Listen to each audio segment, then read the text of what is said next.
Well, hello and welcome to another episode of More Perfect Marketing. My name is David Baer. Today I am chatting with Shay, who owns an event production business that is probably not the type of event production that you might be thinking, unless you've been hyper tuned into the types of mega online events that have happened, particularly in an increased number over the past couple of years during this pandemic recalibration of the world.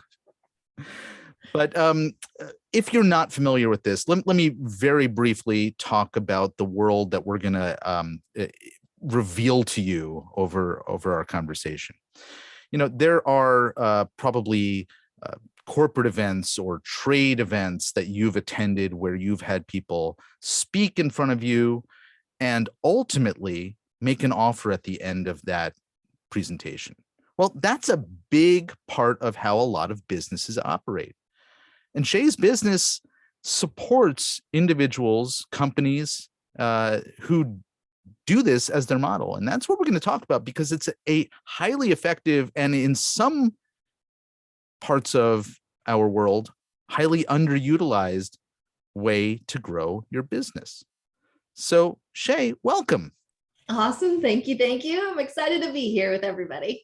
So your business, it's called Grace and Ease Productions.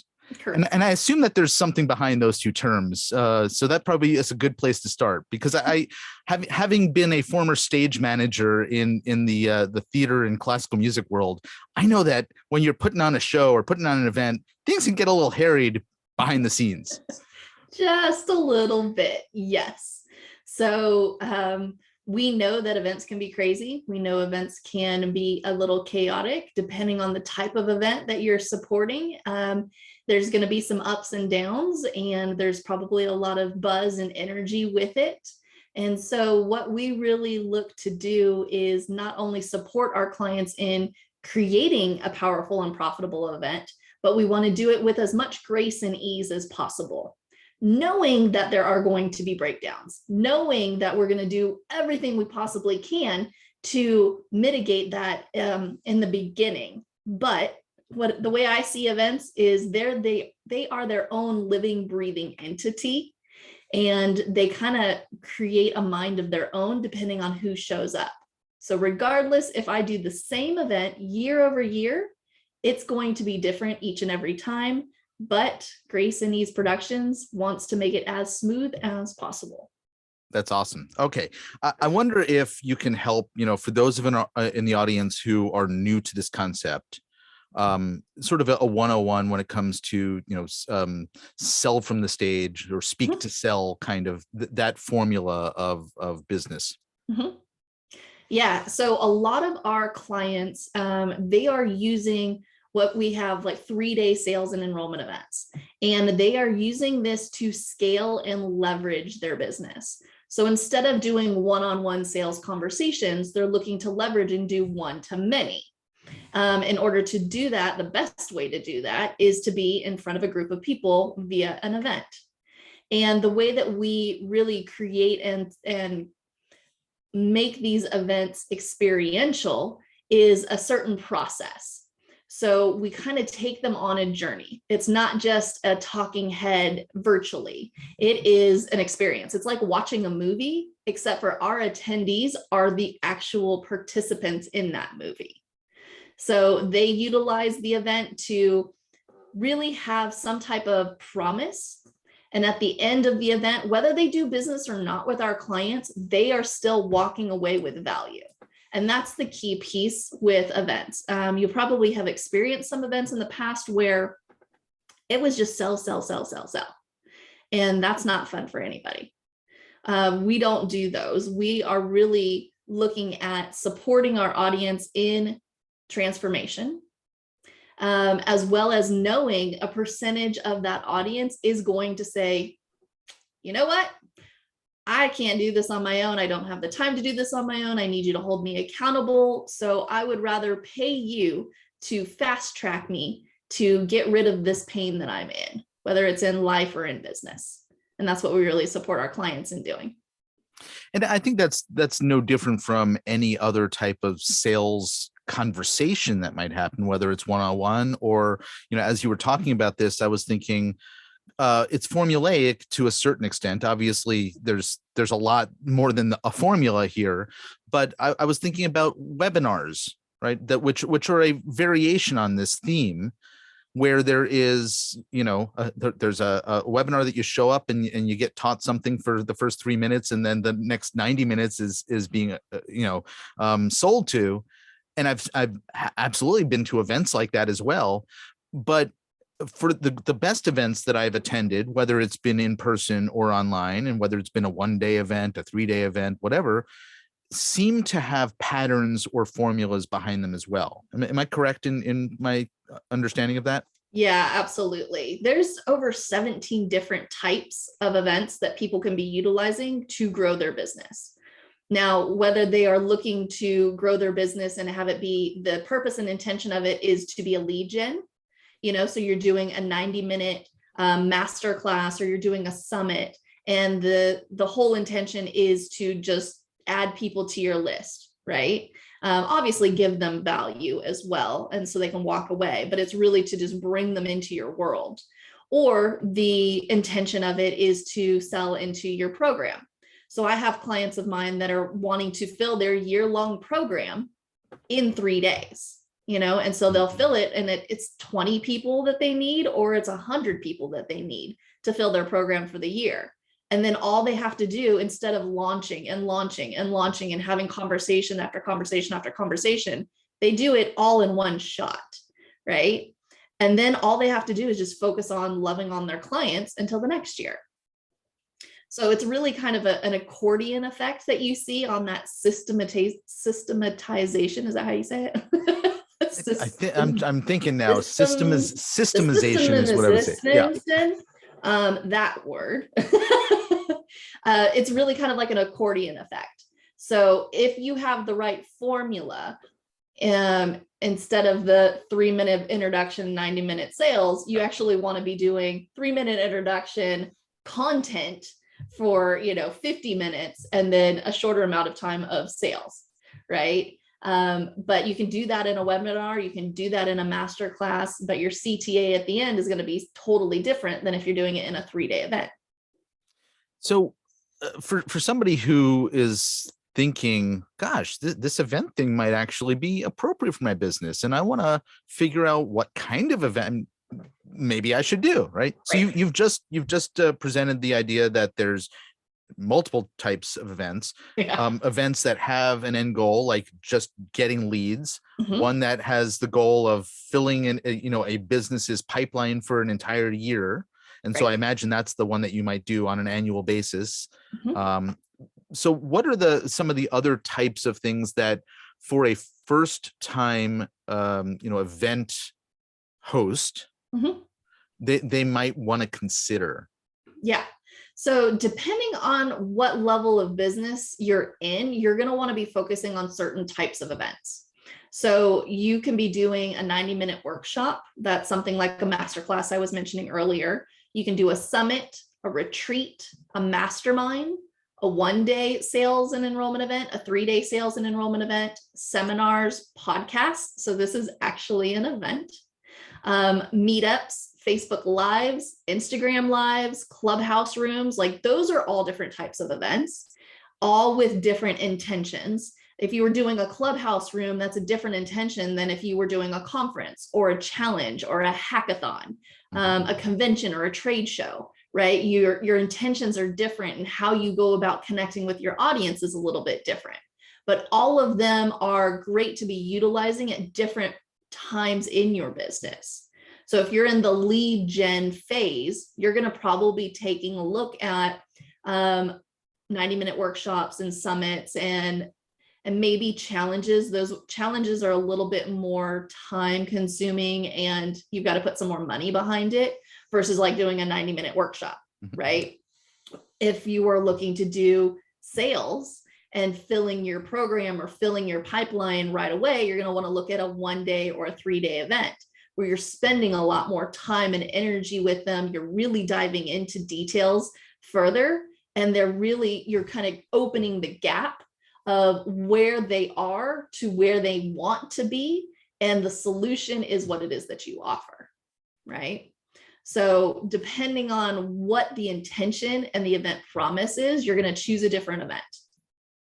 So you said depending on where they are in their business. So I think you were talking about either lead gen or selling. What types of businesses, are most appropriate for this? I said to you before we hit record that, I've seen a lot of these events where it's experts who conduct an online based business for the most part, right? Whether they're in the coaching space or they're the, expert and they have a program and everything, particularly over the since 2020 has been a virtual based business. But I imagine that there's lots of other types of businesses where they could be utilizing this formula and these formats. Yeah. Well, and I also personally, I like to look at other industries and what it is that they're doing and works in other industries and kind of pull their magic into what it is that I do.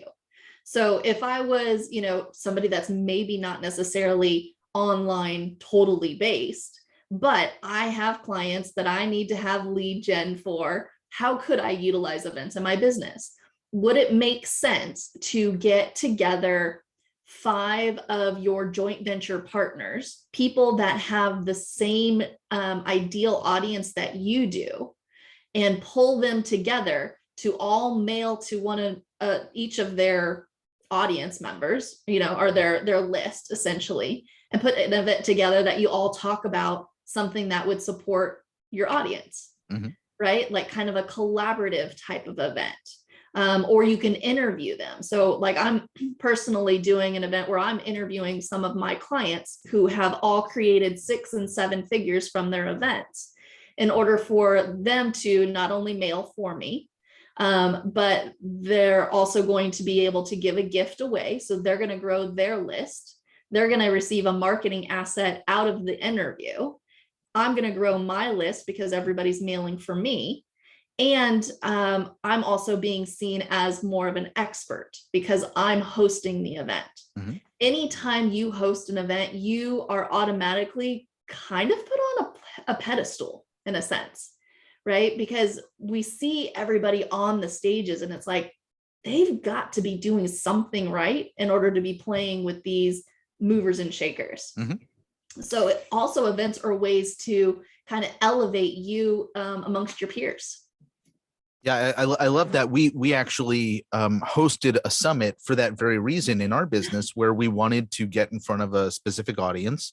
We found we needed to build a list of our own of that audience. And so we went and found a lot of partners to be interviewed by us and then invite their audience, ultimately our ideal audience, to come and watch those interviews. And so, I mean, that's the formula that you've basically just described, a variation of, and it's highly effective. Yeah, absolutely. And now you have, 500 new people that you can nurture, that you can engage with, that you can connect with and see if you can support them in relieving the pain that they're in. Okay. So I imagine that you've just outlined sort of one of the different formulas. And there might be a listener saying, oh, that's so easy. Okay, I'll go do that myself. But you and I both know, and maybe some of the other listeners are snickering too, thinking, well, there's a lot of pitfalls. So what are some of the potential mistakes somebody might be making at that point? Yeah, so there's probably a good 5 event fundamentals that you need to think about anytime you're doing an event, and regardless of the size and the type of event. So 1, you need to be thinking about your audience and the ticket sales. The biggest pitfall is, how the heck do I fill my room, right? How am I going to gain audience members to actually listen? And if you don't have a strategy in place, then it's just like throwing spaghetti up against the wall and hoping something sticks and hoping that they actually show up. So we actually walk our clients through creating what we call a ticket map. And that's literally outlining all the ways that we plan on selling a ticket, whether it's a free event or not. How is the audience coming in? What is the marketing strategy? Now, another event fundamental is the run a show. What is the agenda? What are you talking about? How are you creating the arc and the experience to allow your audience to actually stay with you? Whether they're staying with you for 90 minutes or they're staying with you for 3 days, you need to keep it engaging. And a lot of people don't think through, or that's the only thing they think through, is this is the content that I want to deliver, and everything else goes out the window. The third fundamental is the offer strategy. And what I see is people don't think about the offer. And when I say the offer, every single time you do an event, every single time you do a speaking engagement, every time you're in front of somebody, you really deserve to have some type of offer. The offer can be a free gift. The offer can be a strategy session. The offer can be your program. But you want to think through, what is the offer that you are presenting to them? It's their choice if they're going to take it or not, right? But you need to have an offer strategy. And then you want to take a look at your next fundamental is your support team. You can't do this by yourself. You are like the host, right? You are the magic. You are the visionary. You're not the one setting up the funnels in your email. You're not the one creating the graphics. You're not the one like reaching out to people to be your joint venture partners. Like, you need a support team of some sort. When we end up supporting our clients in our 3-day events, we're spending at least 100 hours pre-event supporting them in running their team and looking at the marketing strategy, the swag, the print and product design, the run a show, the detailed run a show, the AV team, all of those pieces we're pulling together. And then the fifth, go ahead. I was going to say that what you're talking about there is a high level or more complex event, but even with a simpler event, even with a simple one, I mean, I'll give a perfect example of sitting on a webinar recently in pain because I knew that the person there didn't know how to advance the freaking slides or even share the screen properly. Yeah. And if they only had somebody backing them up, right, it would have been a more enjoyable experience as an audience member. So even a simple event can easily get screwed up if you don't have the back end support. Yeah, somebody watching the chat, somebody there to check people in, somebody there that is pushing play for you, that is moving your slides forward. Absolutely. And, okay, sorry, the fifth fundamental. Yes, and the fifth one is your budget. Right? I have people that are like, oh, I'm just going to do this thing. I'm just not going to think about what the budget is. And you can lose your shirt. I mean, if you're going to do a Facebook Live, okay, maybe you're not going to lose your shirt. But if you're doing a summit, or if you're doing a challenge, or you're doing a 3-day event, a 1-day event, you want to make sure that you're really looking at the numbers. Does it make sense? If you're doing Facebook ads as a part of your ticket map to fill the room, then how much are you planning on spending? And is it actually worth it? Right? So you have to take a look at the numbers, and you've got to make sure that it actually makes sense and that you have an ROI. And that's why we're not just event planners, we're certified event producers, is because we look at the strategy behind things, and we're also looking at ways to make it powerful and profitable. Because in my opinion, there's no point in doing an event if we're not going to make it a win-win across the board. Okay, that's a lot of stuff to have to consider. And even like I said, on a simpler event, there's a lot of those pieces. I assume that there's best practices when it comes to each of those elements. When you were talking about the numbers specifically, I assume that you have a sense of sort of where things need to be allocated percentage wise, or what minimum sort of investments typically need to be based on certain scenarios. Is that sort of something that you can help contribute to a process? Yeah, essentially. A lot of it comes into play. It's like, what is the vision? What is the event promise? What are they walking away with? And then how are we going to make that happen? And so with the end result in mind, what is your offer? How are you supporting them? What is the price points, and then we're taking a look at ticket maps, and based on your audience, how are we going to reach out to them? We're going to know, okay, if you do a webinar to your email list, this is about the conversion rate.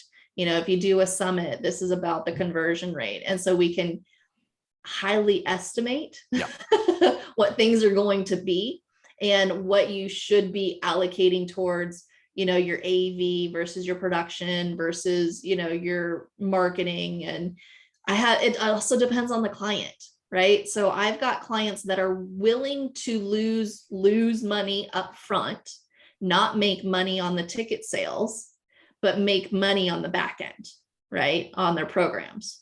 Because they know that they have a back end where money can be made. Yeah. Exactly. Yeah. So it really depends on what is the objective. So I often answer most questions that are asked of me with, well, it depends. And then I go into some explanation, which is what I fully expect you to do. But I'm curious about for first time clients who are doing an event or doing an event with the support of a professional for the first time. Okay. What are the types of questions that you typically get asked? And obviously, what are some of those answers? Well, usually it's me asking a ton of questions. Okay. So they tend to come to me and go, I want to do an event. And I'm like, okay, great. Tell me about it. And a lot of those questions that I've already asked, I'm pulling out of them. What I find is a lot of my event hosts haven't thought through them. Yeah. Right. So it's like, I haven't thought through, if I need to hire AV for this. Do I need to hire AV? How much does AV cost? I'm asking questions. Are you doing this in person? Are you doing this virtually? Are you doing a hybrid event? Are you doing, if it's a virtual event, are you doing it in your home office? Are we building you a studio? Are you going into a studio? So I tend to come forward with a ton of questions that they haven't thought through yet. And in that moment, we're kind of co-creating what their event could look like based on my knowledge of what's working right now in the space. All right, I want to go back to those fundamentals, because one of the pieces was about the content and about the structure of the event itself. And I alluded to this earlier when I said, well, I know, formulas for webinars, for example. But as I've observed, there's sort of I'll use a 3-day event as an example, because this is one that I recently witnessed. There seem to be certain activities that happen at certain times, right? So the host might be a subject matter expert of the thing that they do in their business. Yes. But they are probably not the event expert in terms of, at this point in time, we're going to say this thing, which is going to sort of preview what's going to happen tomorrow, or at this time in the day, this mechanism gets introduced. Can you talk about a couple of those and sort of how they work in an event? Yeah, absolutely. So if we're looking at a 3-day event, you can look at it as an extended sales conversation, right? Instead of doing it one-on-one for an hour, you're doing it for 3 days, but you're doing it with a ton more people. So instead of a, hi, nice to meet you, let's get married, we need to build some rapport and relationship. So day one is all about community and connection and, really kind of getting to know one another, making sure that, this is where I'm at. This is where I want to go. Here's a group of other people that are just like me. Okay, I'm not alone. And realizing that the person in front of me presenting the information has the knowledge and skill to support me in fixing what I want to fix, right? Day 2 is we're really starting to take a look at, like, what is the gap? Where am I going? What do I need to do? I now have a lot more information in my tool belt that you've taught me so far. And I'm realizing, like, fudge, this is a lot of work. I didn't realize that. I came in expecting this is what my problem was and this is what I needed to do. But now you've really opened up my eyes to go, I didn't know what I didn't know.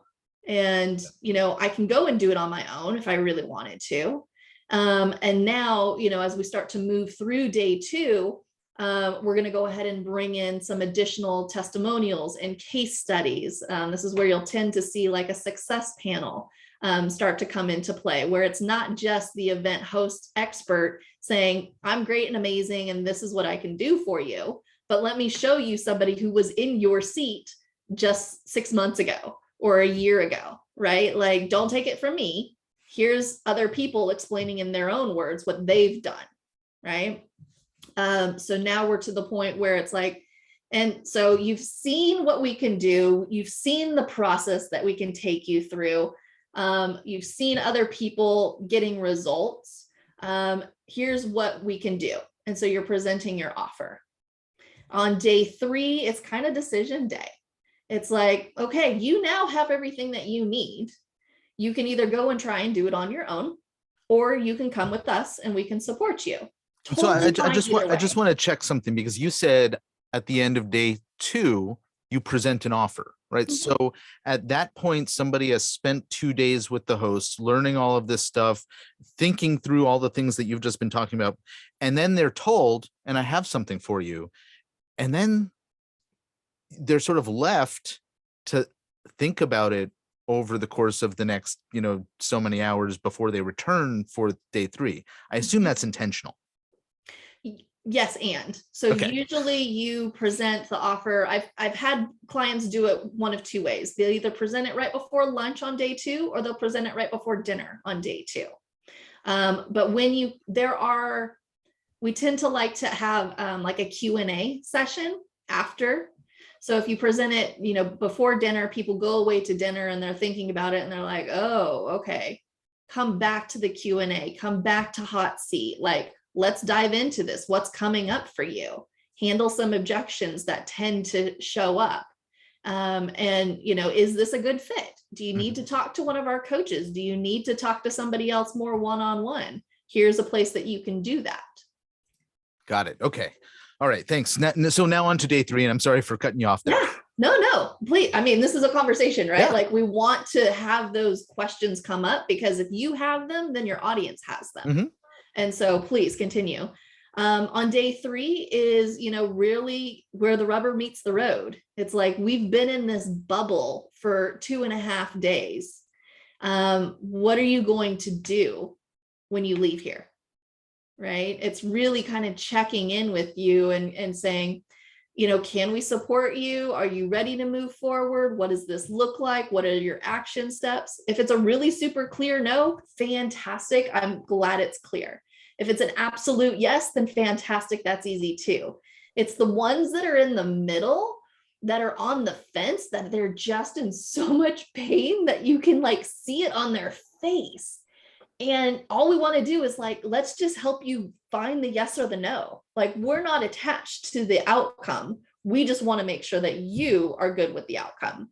Right. So it's decision day. It's really supporting people in, figuring out what their next step is.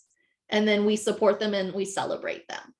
So we always do something really nice and special for those that have decided to move forward with us and get to spend, the next 6 months or year together in the program and celebrating those wins. We also celebrate the people that are like, yeah, no, I'm good.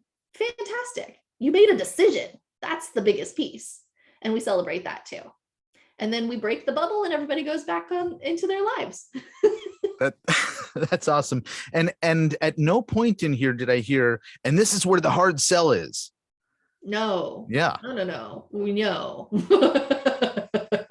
No. We don't do the hard sell. It's like totally appreciate that. Okay.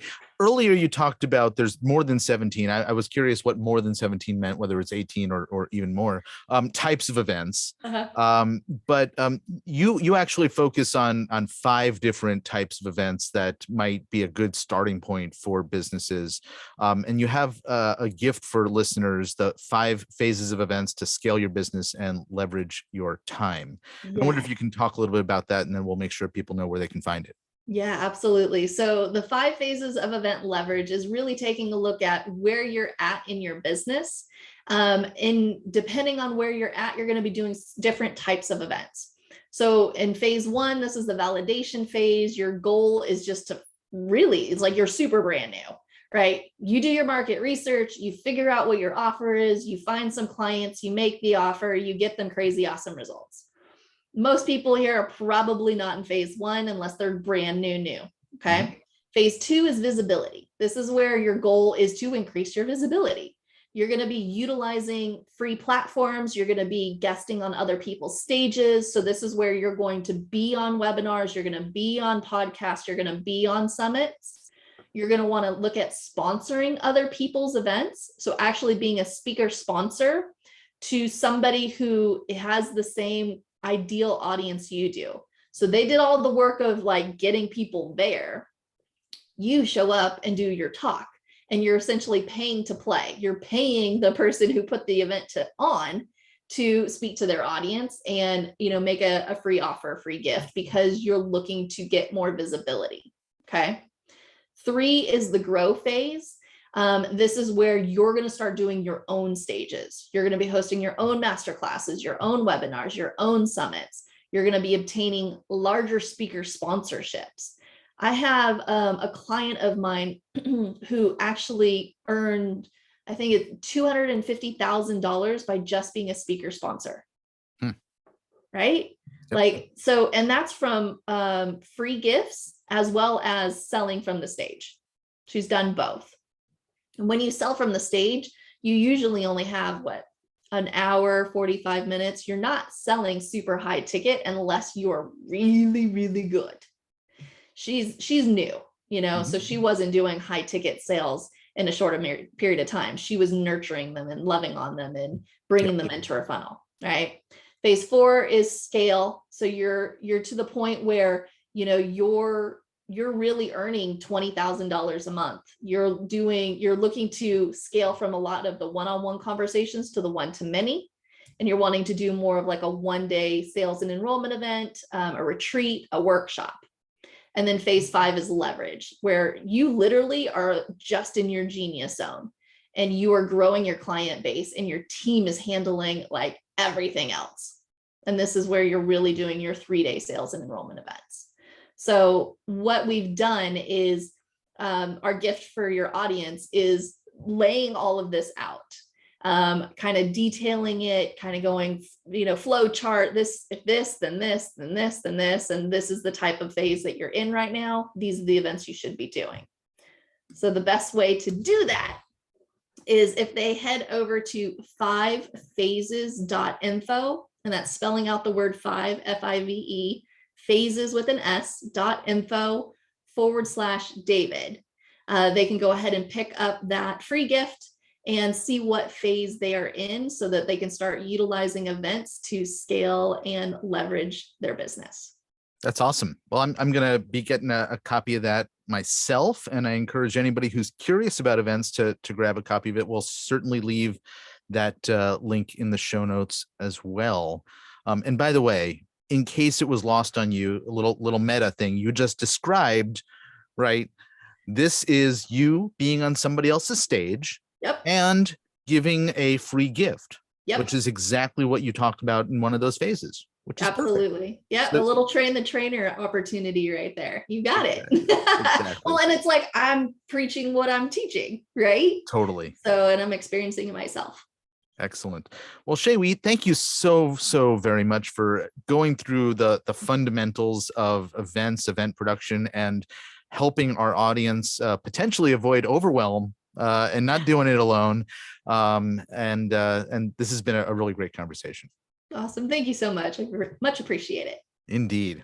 Folks, you've been listening to More Perfect Marketing. Thanks so much for hanging out with us, and we hope to see you back here again real soon.